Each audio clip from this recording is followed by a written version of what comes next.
everyone, we're back from our Disney Alaskan cruise. I have not been able to post anything. As you can probably hear, I'm kind of congested still from having COVID.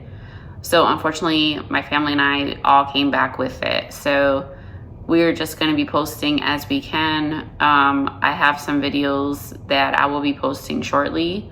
So yeah, it wasn't anticipated at all to bring that home as a souvenir. So we are pretty sad about that, but I will get back to what I was doing before I went on the trip.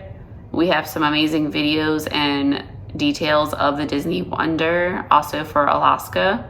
So I hope you guys stay tuned and stay subscribed. Please also like, subscribe, and share this channel. I'm trying to grow it. That's the only way that we can continue to make videos and post on YouTube. We truly appreciate it. Go to the parks and things regularly and show you around Orlando of new things to come. So keep sharing the channel to subscribe, and we'll start off this series with the cruise of a ship tour that we took, and I'll give you some fun facts about the Disney Wonder. Enjoy. So Paolo is one of our adult-only venues. So we only have the adults. So this is the adult-only area that you dine at. You do pay extra for Paolo. They have brunch and they have dinner. So we'll be doing dinner. This is on the 10th floor. So we'll take a look over here. I don't think we can go inside, but we will be dining here later this week.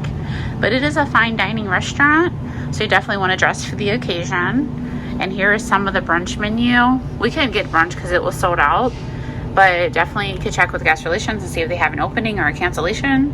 But we do enjoy the brunch as well as dinner. Dinner is an Italian cuisine, so you have that, and I think it's a 4-course meal. I'll have to check on that. I think it's 4 courses. Or you can buy a la carte. So, but we'll show you a little bit later what it looks like inside. What's nice about Paolo and on the Wonder is it doesn't have goofy sports deck above it. It's actually on the other ends of the ship. So you're not hearing basketballs and things, kids playing the whole time you're dining. You do have that on the Wish. So the Wonder Paolo is on deck 10 aft. The sports deck is deck 10 forward. So you don't have to worry about that interrupting your dining experience on the Wonder.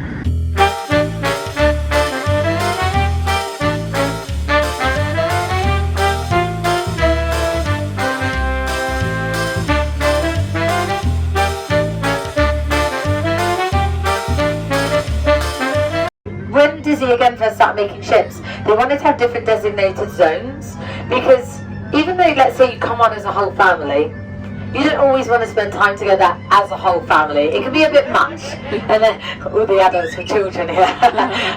It can be a little bit much, a little bit overbearing. So Disney really wanted it to have segregated like zones. So for example, we've got like the kids' spaces, that we'll talk about later. So the spaces that just they can use. We then got like the family spaces, like D Lounge, for example, or Azure sometimes in the daytime when we do bingo and things. And then we have our adult venues. So that's like after hours, like 9 o'clock. You've got Crown and Fin Pub and Cadillac Lounge and Azure, and up here. So they wanted to be able to have a venue where the adults can just be adults again, which I think is a really nice quality. Because really, when you think of Disney, people always assume, oh, it's family all the time. But I love that they've put these different age areas in. So yeah, it's an adult-only venue. Now, does anyone know what the inspiration for Paolo is? What it's inspired by? Italy. You can say it out loud. Italy. You have to say Italy, yeah. You got it. And that too. We'll go on that in a minute. So, Italy! What? So it's inspired, yes, by Italy and the city of Venice, because the Disney Magic and the Disney Wonder were being built there. So that's where they were built, was in Italy. So the Imagineers were like, well, we should give it like a little hats off to the place that we built it. Now, you'll be able to answer this. Does anyone know what Paolo means? What it's translated to? Pole! She was ready. I was like, I'm going to help you, okay? It's actually translated to pole. It's supposed to represent the gondoliers and the gondolas that they push, yeah. So that's a translation of Paolo. And they've put really little sneaky, subtle things of poles, that sounds really weird, and all the way through the restaurant and all here. So if you actually look up right here now, the little beaded ball on the top, that's the bottom of the gondola, that's what it's supposed to represent, and then the black bit's the pole. And then even just looking through this door, they mirror all the way along. We've also got loads of smaller poles. The pillars in the restaurant are poles. We've got like the lanterns that sit on top of the gondolas, like, thank you, I lost the word, I lost it completely, like the lanterns that sit with the gondoliers. So the whole restaurant has all these little sneaky Italian things. I think if you didn't know to look for it, you wouldn't look for it. Now, one of the little, I always call these an Easter egg, so whenever we go to somewhere, I'll be like, your little Easter egg for this one is just like a little, not even a secret, just like a little fun, something I think is fun. So over here, just on the right, we've got all these masks in a line. You can always come and pop your head under, have a little look. And now, again, when the Imagineers were designing Paolo, they were like, okay, let's go around Italy and like have a look for something to design it, like something really authentic. So they went for a little stroll and they popped in some places and they didn't really find anything that they liked until they ended up stumbling upon a mask making shop that was owned by a 5th generation couple, like this cute little old couple, and they made all these masks and they loved them. Now, problem with the name Disney is it scares people. So if you just went in somewhere like, hey, I work for Disney, we want you, people are like, it scares them. So they didn't tell them.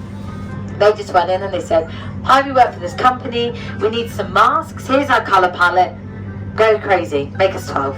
And they went, alright. So they came back, like the Imagineers left, they came back, looked at all these beautiful masks, and then they decided to tell them, oh, we got a princess coming, you come through, you're all good. And then that was when they came back and they told them, hey, by the way, actually, we work for Disney Cruise Line, and you're going to come on our opening cruise of the Magic. Yeah, so not too bad for them. Then right next door to the mask making shop was a leather book and handmade paper shop, which is owned by their son. So of course Disney's a real big thing on family and tradition, so they popped into there and bought those as well. And that's actually our guest book that's here just on the left hand side, so inspired by that. So if you went in, if it was me and Saoirse and came out, and we'd be like, thank you so much, we pretty much ate the entire menu and now we can't walk for 3 days. Soraya and Saoirse. And so you can literally write whatever you like in that. And there's a little cabinet around the corner and it's got some of the books that are full, so that everyone's written in them and they're nice and full up. So I like that they've done that. And then the last thing I'm going to talk about actually isn't here, is actually, they obviously don't want to do that, so it's going to be alright in anything. Okay, well the first thing we're also going to talk about down here is one of my favourite things, is the carpet. I know, we love carpets as adults, we love weaving them. So this one right here in the middle in front of the list, this is actually handmade in the Philippines. And the fun thing with this carpet is that we use it, obviously it's very, very pretty, but we use it as a wayfinding system on board. So what that means is, a lot of people, and actually I'm guilty for this, I like to try and figure out where things are before I ask someone.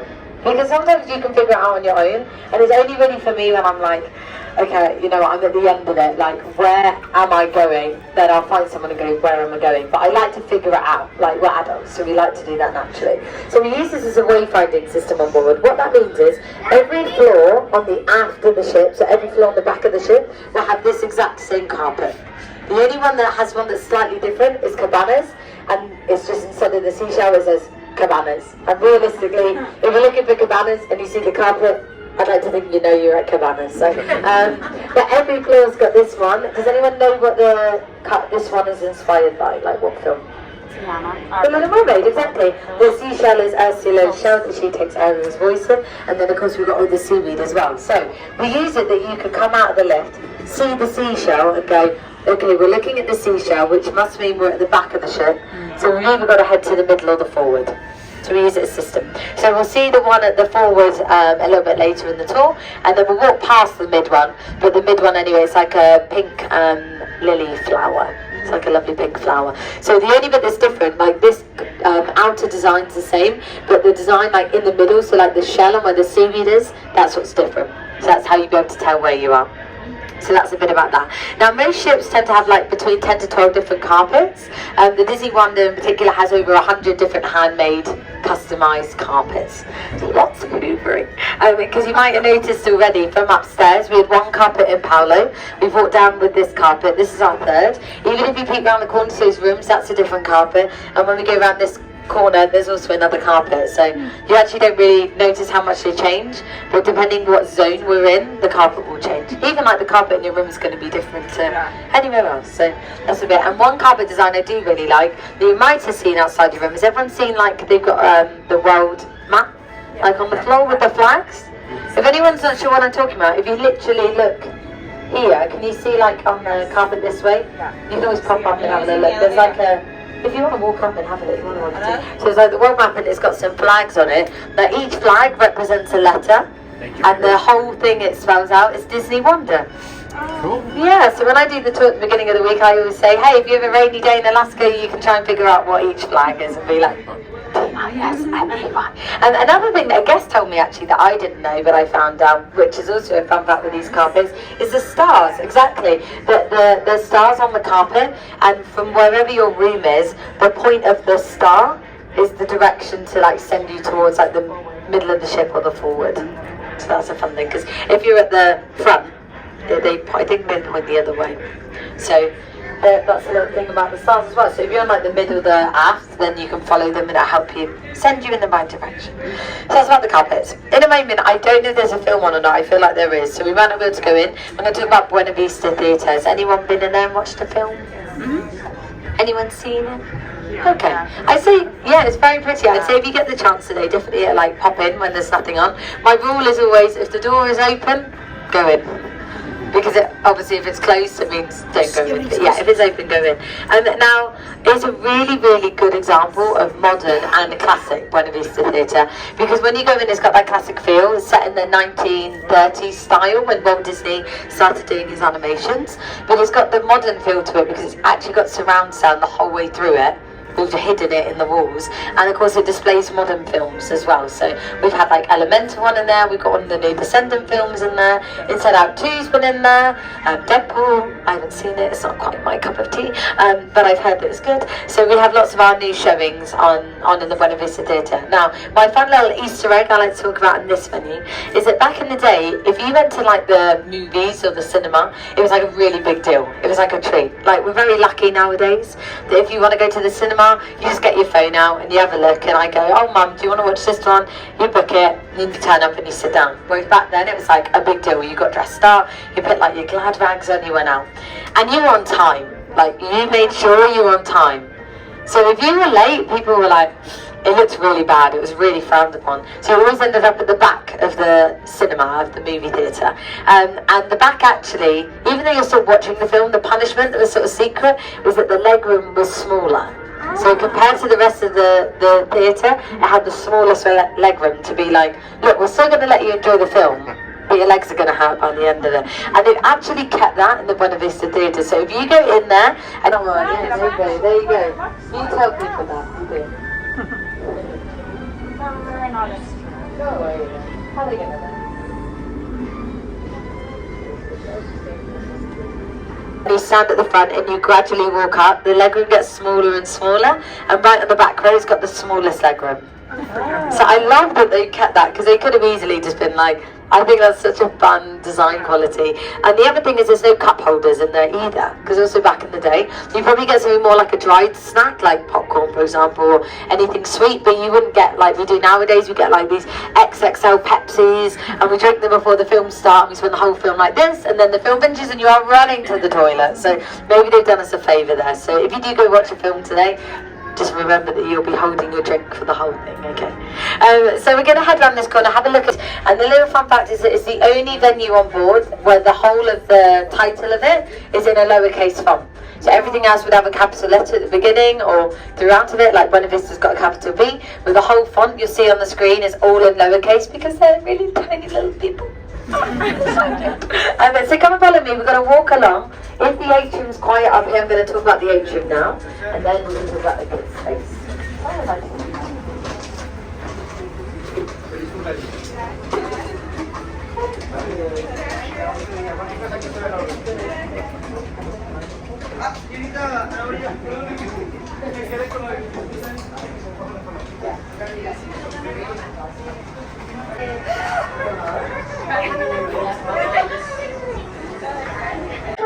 I'm actually going to see how busy the atrium is. We'll talk about that. I think we're going to come back to this one, okay? Because they're going to start setting up for their closed programming. So follow me. Now, I'm going to talk about a little bit about the colour palette and things that are going on. So if we all look up, we've got our beautiful flower piece on the ceiling. Does anyone know what film that is taken from, what it's inspired by? The Little Mermaid, exactly. So actually, there's a scene in The Little Mermaid, she wears a red lily in her hair, and it's from that. Now, originally, it was made of glass, like proper glass. Problem with that is that proper glass is really, really fragile and really, really heavy. So some of the other ships, you can lower the chandelier to clean it. You can't do that on here. We have to build a contraction all the way up to clean the top. So it was just becoming a little bit too risky and safety-wise. So they swapped it over to fiberglass. So it's got the exact same feel to it as glass, but it's a lot lighter. So it means when people go to clean it, they weren't like shaking in case they knocked a bit. So that's about the chandelier. We're then going to look down at the carpet. So we've got aqua, teal and blue on the carpet, and those three colours are the prominent colours on Ariel's tail. So they've almost taken like the flower and put it on the ceiling, and then they've taken the tail and they put it on the carpet. So even though that colour follows around a lot, that's like our prominent colour here is aqua, teal and blue. Here in the atrium on the carpet. And then the last thing I'm going to talk about, can we all see this gold border around the atrium of our Disney friends on it? So again, every ship is different, but on this ship, each Disney friend represents a different role a cast member does on board. So when you look at it, we've got Minnie's in the kitchen, we've got Mickey on the microphone doing my job, Pluto is a lifeguard, Phoebe's up on the bridge, Clarabelle's in the gym, Daisy's in housekeeping, so they're all doing like mixture of jobs. I don't really know what Donald's got ropes. I think Donald's like a deck steward, something like that, someone with a rope. So that's what it represents on here. Some of the other ships, it represents different things the guests like to do on board. So all the ships are different. So whenever you go on a new Disney ship, I'll just like, if it's got the gold balls, like, what does this represent? So it'll be different to you. So that's a little bit about the atrium. We're going to walk along on. Now, you'd think they were taken by a professional photographer, but you'd be wrong. They actually found an engineer that was on board and they gave him a camera and they said, go take some pictures. So it's all just done by someone that was building the Disney Wonder. And I think he noticed that. Good morning. I think he noticed that because a lot of the styling of the photos aren't like a typical photographer's style, but they're really fun. So we like the turbines and things like that. I think right, we will do the photos.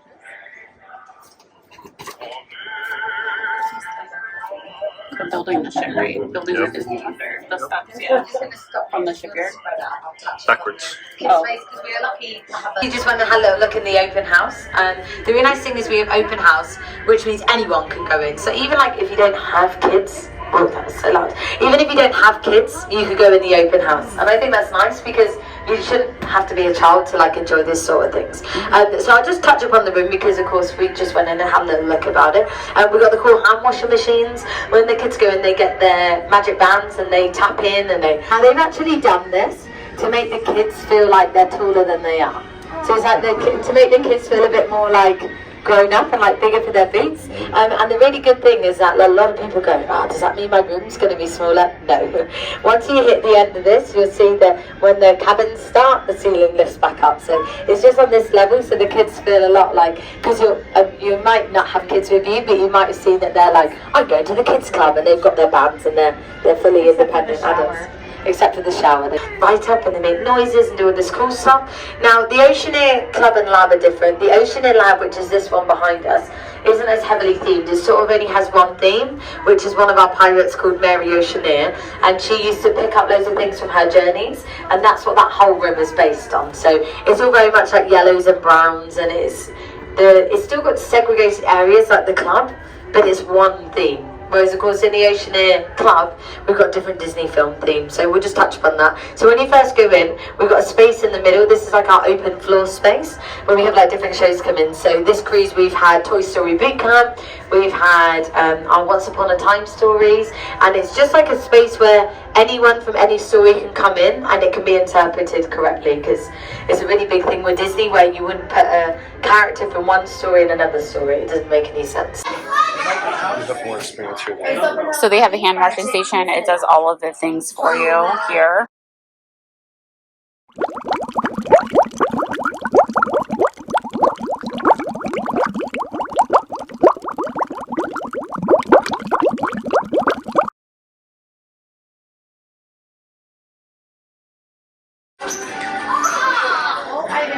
This is for, do you know what ages comes in here?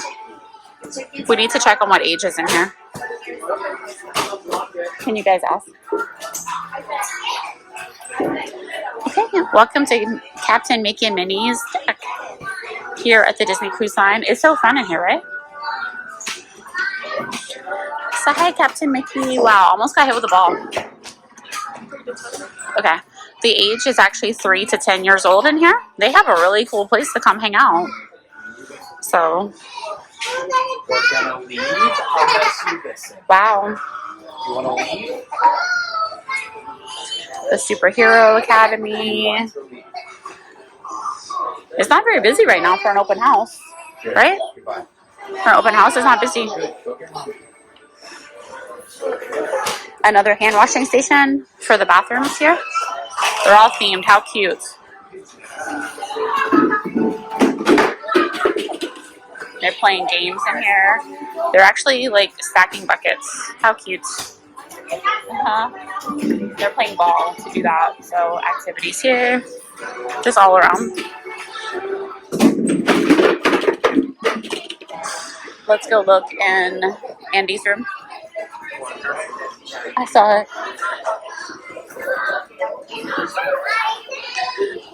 This is the slide area. How cute is this? Open space in the middle. Then just next to it, we've got Oaken's trading post and sauna. So I'm sure we've all seen Frozen. If we choose to or not choose to, if you have children, that's your life. Hoo-hoo. Why are they knocking on the door of the sauna in Oaken's?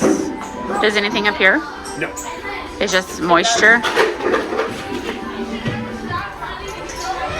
Just moisture on the window.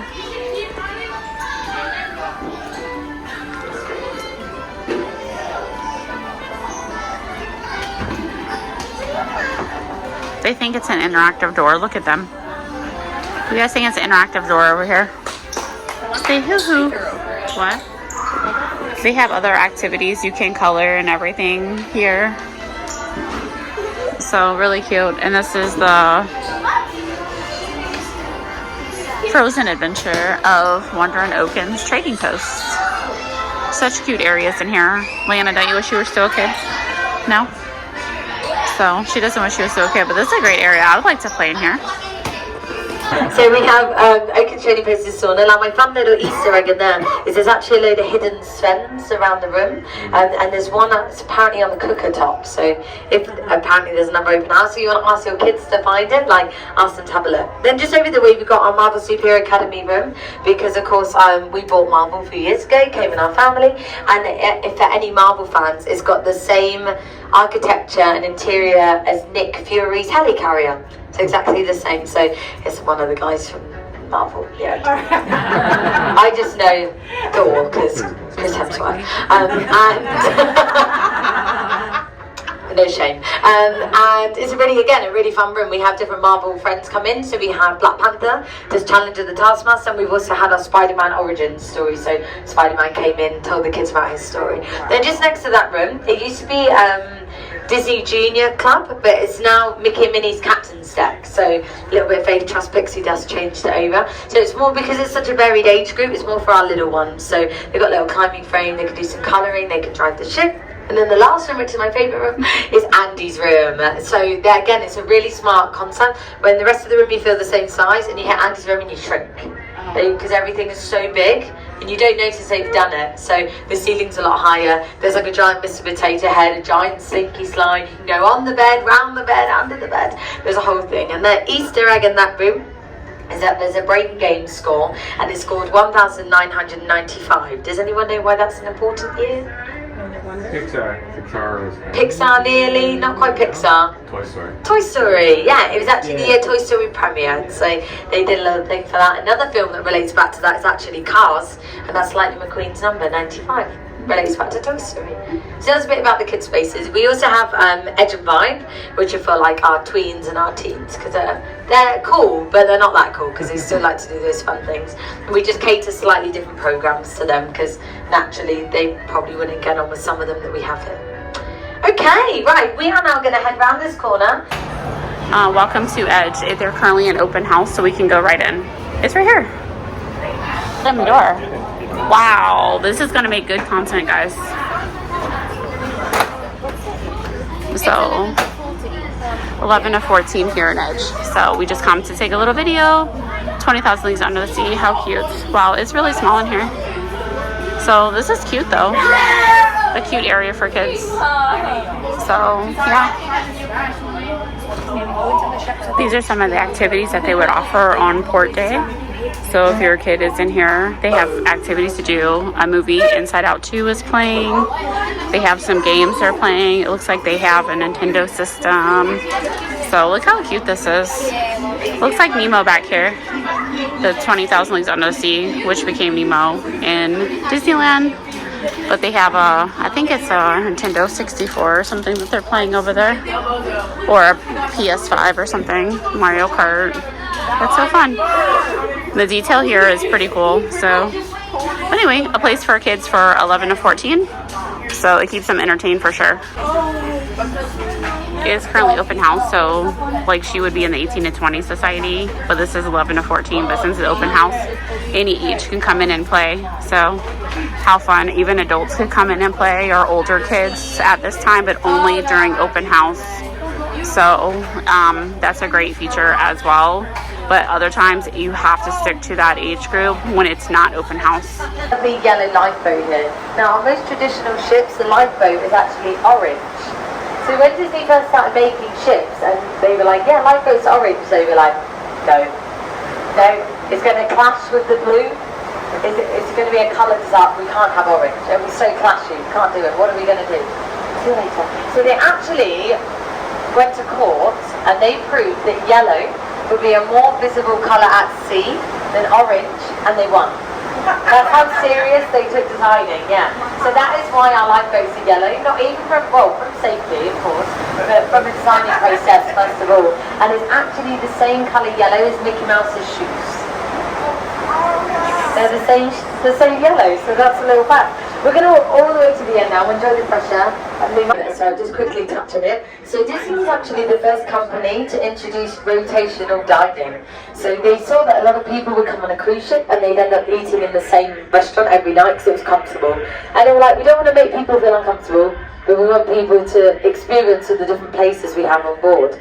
So that's why you meet your diner on the first night, and then you'll move to a new restaurant, but you still have your diner. So it makes you feel comfortable, you're experiencing a new restaurant. So by now I'm assuming you've eaten in all three, right? Yes. And you've had good meals and it's been amazing? Yes. Great. Well, one of the things we have in here is animation magic. That's when you draw your picture, and Sorcerer Mickey makes them all come to life. I know, magical.